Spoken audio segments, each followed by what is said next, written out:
Hi, Darren Hill here with another screencast today. The topic that I wanted to get into or take you through today was some recent consultancy work that I'd done with an organisation that had undergone a significant restructure.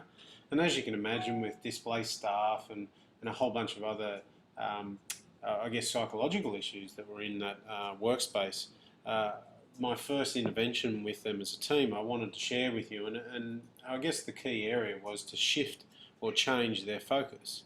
And so in the initial session I concentrated on 4 key frames, and I thought I'd share those with you today. The first of those frames is talking about how in moving forward that we need to concentrate on their reputation economy and how to build both the individual's reputation and the business's reputation in this sudden and dramatic change. As you can imagine, with any restructure, sometimes there's a fair bit of mud gets thrown around, and so one of the key areas was for us to focus on how can they build a better reputation out of what's a trying time.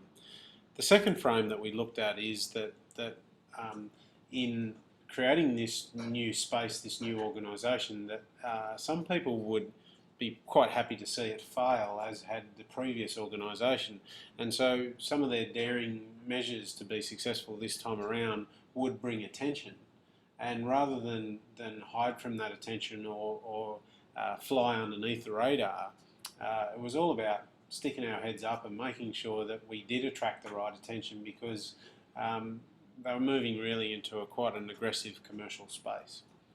And the third of the frames, the second last of these, was talking about how we had to decontaminate old workspace, old work practices, and leave the past behind. And so we talked about how to do that emotionally, mentally, and physically, and that was a large part of the session.